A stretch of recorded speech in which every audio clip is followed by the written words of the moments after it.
Today we're diving into a very tense question. Israel vs. Iran war coming, hidden details revealed. This isn't just about the headlines, we're going to unpack the lesser known moves, secret operations, strategic risks, and what could bring the tension to an all-out conflict. Stick around, because what's underneath the surface might surprise you. Over the past months, there have been a series of operations, counter-operations, and intelligence maneuvers between Israel and Iran that indicate things are far more volatile than most people realize. Publicly, each side makes statements, issues warnings, and sometimes carries out airstrikes or missile launches. But behind those, there are hidden bases, covert drone operations, cyber warfare, secret intelligence gathering, and a lot of geopolitical jockeying that most media coverage doesn't fully cover. These are the hidden details that could tilt the balance. One key secret element is the establishment by Israel, via Mossad, of covert drone bases inside Iranian territory.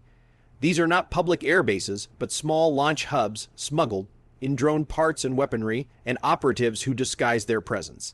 These drone hubs are reportedly used to launch explosive drones, sabotage air defense systems, and disable missile launchers before Iran has full awareness.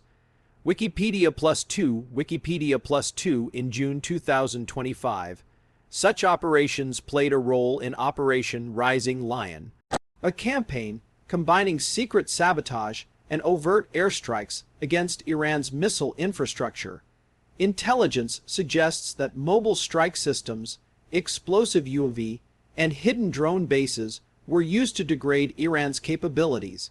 Wikipedia plus 2 AP News plus 2 Another hidden detail is how Israel allegedly neutralized or blunted many of Iran's surfaced, where missile batteries and radar networks first, to minimize losses during larger strikes. Instead of immediately attacking known nuclear sites or missile depots, the strategy included taking out or disrupting Iran's early warning, detection, and defense grid. What that means is, even if Iran has many missiles and defenses, if those systems are disabled or compromised, the effectiveness of Iran's retaliation drops dramatically. Reports claim dozens of air defense batteries and radars were targeted in prior operations. www. Israelham. Com plus 2 Wikipedia plus 2 Then there's intelligence and deception. Strategic deception is playing a big role. Misinformation, false leads, decoys, timing leaks, and psychological operations are used to mislead Iranian leadership about when or where Israel might strike. In some cases, misleading messages are used, or public statements and leaks are crafted to hide the true capacity mobilized behind the scenes.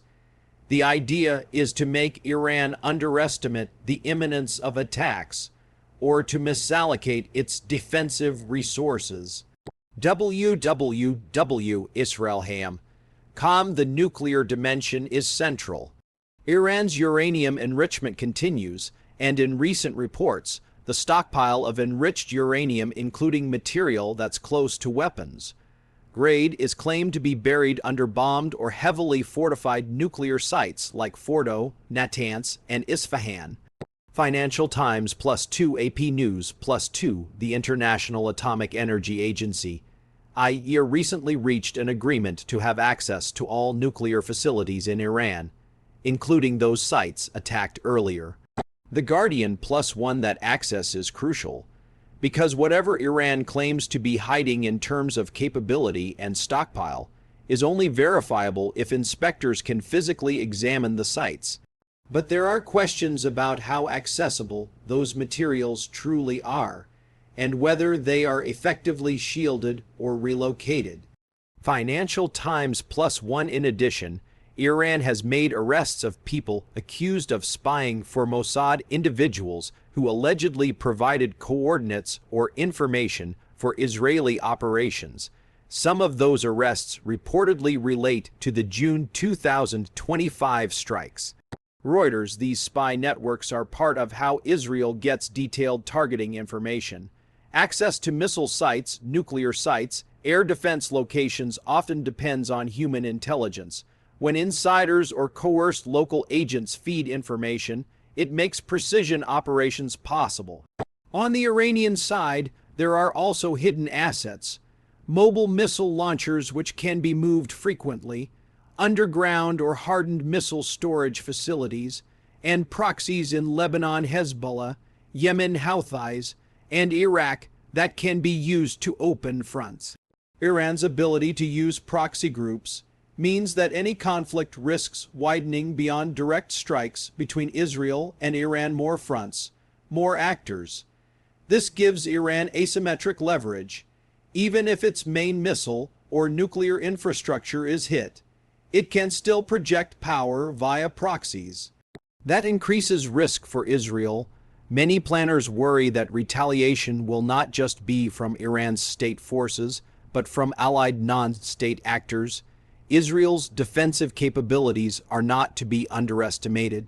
They have invested heavily in multi-layered air defenses, jamming systems including GPS jamming, stealth and electronic warfare, rapid deployment interceptors, and surplus intelligence sharing with allies. There are reports that many incoming Iranian missiles or drones have been intercepted or made ineffective via jamming or spoofing. The Economic Times this gives Israel a buffer, but not immunity. Any large barrage or surprise attack exploiting a gap could overwhelm that buffer. Diplomatic pressures matter too. The U.S. and other Western powers are deeply involved, sometimes as back channels, sometimes overtly. Israel needs diplomatic cover, especially when striking inside Iran or launching operations that could risk civilian casualties or seem provocative. Iran also seeks diplomatic allies, uses non-proliferation treaties, leverages international institutions like the IAEA to delay or mitigate consequences. Recent agreements giving IAEA inspectors access to Iran's nuclear sites are part of that diplomatic chessboard. The Guardian +2 AP News +2 All of this means there's a delicate balance. Escalation risk is high. If Israel pushes too far, or operations are leaked, or Iran retaliates vigorously via missile salvos or via proxies, things could spiral out of control. Iran may try to hide its assets deeper, build redundancy, retaliate asymmetrically. On the other hand, Israel likely believes that neutralizing Iran's nuclear potential or missile infrastructure preemptively is necessary to prevent a greater threat in the future. But what could trigger a full war? Several things. A major attack on Iranian nuclear facilities that causes significant death of civilians or scientists. Discovery of new tunnels or missile launchers that threaten Israeli territory. Proxy attacks on Israeli civilians backed openly by Iran, or a collapse in diplomacy or inspection. Oversight. One more trigger could be miscalculation. For example, if Israel strikes what it believes is a military target, but it turns out to be a civilian site. Or if Iran's retaliation unintentionally hits a foreign asset or civilian population, prompting wider international involvement. One of the biggest hidden risks is internal political situations in both countries. Leaders need to show strength. Iran's leadership, especially under the Revolutionary Guard and Supreme Leader, face internal pressure, economic hardship, sanctions, public dissatisfaction. If they feel cornered, retaliatory aggression becomes more likely. For Israel, political pressures, security threats, ongoing conflict with Palestinian territories, and regional challenges also push toward more aggressive postures. Looking ahead, there are possible scenarios. A limited war model, targeted strikes, insider sabotage, continued shadow conflicts, limited retaliations. Another scenario, broader war involving missile barrages, proxy fronts, maybe even ground incursions. A wild card, involvement of other regional actors. Russia, China, or Turkey could play roles through support or limited funneling of arms. And of course, the risk of miscommunication or accidental escalation is always present. So, is a war between Israel and Iran coming. Possibly, yes, but not inevitable. Hidden operations, intelligence warfare, nuclear diplomacy, proxy struggles, internal pressures, all suggest that both sides are preparing, that there are many moving pieces, and that the risk of escalation is very real. But whether it becomes open war depends on timing, calculation, retaliatory capability, external involvement, and whether one side thinks it can get away with an attack without unacceptable blowback. Thanks for watching this deep breakdown. I want to know what you think. Is Israel already in war with Iran in every sense except declared? Could hidden operations already mean irreversible escalation? Drop your thoughts in comments. If you found this video revealing, hit like, share, and don't forget to subscribe. Until next time, stay curious and stay aware.